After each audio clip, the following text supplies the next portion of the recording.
how do you manage to stay put and stay on top of the things, like to say leading the innovation? For Fast Company, the whole heart of being able to stay on top of the innovation story comes from having terrific journalists.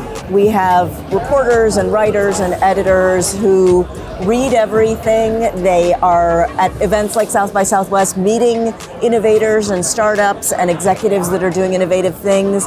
And because Fast Company has the longevity and we've been around for 30 years and we have a strong reputation editorially, it really opens doors. And so our journalists are able to talk to companies that are on the cutting edge. And because they have such great experience, they're also able to separate what is truly innovative from what is marketing speak or what are things that feel a little bit flash in the pan. So we rely on our journalists, since we did 30 years ago, to really help us discover what the innovation is and tell those stories of innovation. And what is the main challenge to be leading a media company nowadays, like in 2024? What are the main challenges you There are so many challenges associated with running a media company in 2024. One is continuing to build a direct relationship with our readers. This was something that media companies did for hundreds of years, and then in fairness, we ceded some of that responsibility or some of that relationship when we started letting platforms like Google and Facebook and Twitter, now X, sort of maintain the relationship with our consumers. So one of the big challenges is to rebuild that relationship with our consumers, to get them to be our subscribers, and for them to then understand what the value is for being a Fast Company or an Inc. reader or a New York Times reader or a Fast Company Brazil reader. We really need to restore that direct relationship. More broadly, I think that all media companies face issues around trustworthiness.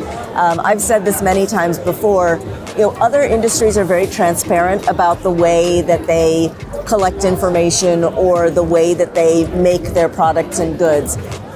Journalists are no different. Media companies need to do a better job of explaining to sources, but also to readers or to viewers or to listeners that our process is quite rigorous, that we do reporting, that we do fact checking, that we do editing, that it isn't just me sitting at my computer deciding that I want to write something, that there's a lot of work that goes into it. So that's, we have to restore trustworthiness, and part of that means, I think, for us, sharing a little bit more of our process. And that trustworthiness is important because we are entering a world where artificial intelligence is going to allow a whole number of content creators, some good, some bad, to use artificial intelligence to create information that may not be trustworthy. And so how do we make sure that our audiences know that the Fast Company Brazil title stands for authenticity, trustworthiness, accurate information? And how do you use, and are we going to use AI, generative AI, for good, for helping journalism, for helping media, not like, how can you see like this? It's very early days for how we're going to use generative AI to make good content. Already our newsrooms are using it in a very elementary way. We use AI to help us with grammar. We use AI to help us with headlines. I do think that we'll be using AI to help us develop content themes that resonate with readers. So I think we'll start to use it in a more sophisticated way. And then as media companies, there's the journalism side and then there's the business side. There are a whole host of efficiencies that I think we can begin to realize on our business side, whether it's using AI to record and transcribe meetings so that someone doesn't have to go through and take meeting notes, or to take those meeting notes and turn them into decks and ideas and help us just run our business better. So I'm looking at both things, but I would say it's very early on, and how AI affects our industry and how we marshal AI to help our industry, it's still very much to be determined.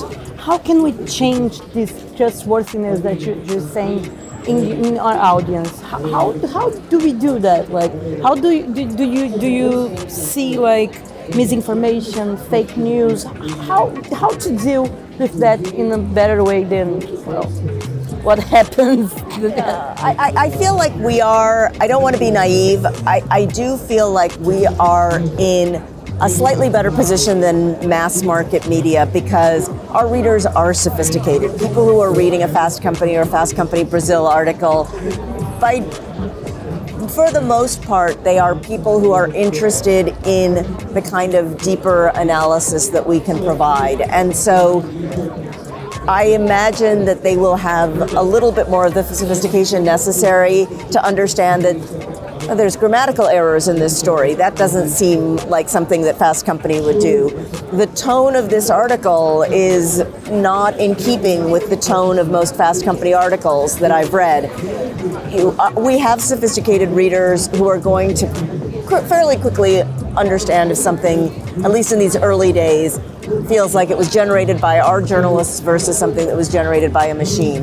Over time, that may change. The machines are going to get more sophisticated. The quality of the articles they produce is only going to grow. And, so I do think it becomes on us to, again, do a better job of creating that direct relationship with the consumer. If they're coming to our website, if they're looking at information that they see on our platforms, in our magazines, at our events, on our podcasts, at least they know, they will understand the provenance of that material. What challenges Fast Company are facing today that it wasn't facing like 30 years ago? And what will be the challenges 30 years from now? Yeah, I think that we are victims of our own success a little bit in that everybody is now covering innovation. Everybody is covering creativity as it pertains to business. A lot of publications that did not focus on these topics are now writing about them, and writing about them very well, by the way. I want to give a lot of credit to publications like Time, which are now doing really interesting content around innovation. My previous employer, Fortune, is doing much more in the innovation and creativity space and the creator space.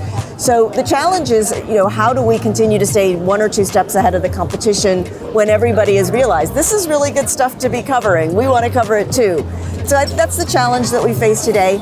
30 years from now, it's hard to know what the challenges are. I would imagine that, much like today, we're just going to have to constantly have to reinvent ourselves. The Fast Company of today looks very different than the Fast Company of 30 years ago when it was just a magazine and some meetups. Before that we had the Fast Company Grill or before we had the Fast Company Innovation Festival, we had small groups of community members, readers, would get together almost self-organized because they were such fans of the brand. In some ways, I think there's going to be a little bit of back to the future. I would love to see in 30 years from now a return to that, where the brand has the ability to convene people, where they organize themselves, where they feel a sense of community, because ultimately that's what is going to sustain the brand, is when people are readers. Maybe they won't be reading on phones, maybe there'll be a new device, maybe we'll be in virtual reality. But when people love our content so much that they want to gather to talk about it and they feel a sense of kinship with other Fast Company community members, I think that will be an opportunity 30 years from now, and it feels very much like it's part of our roots.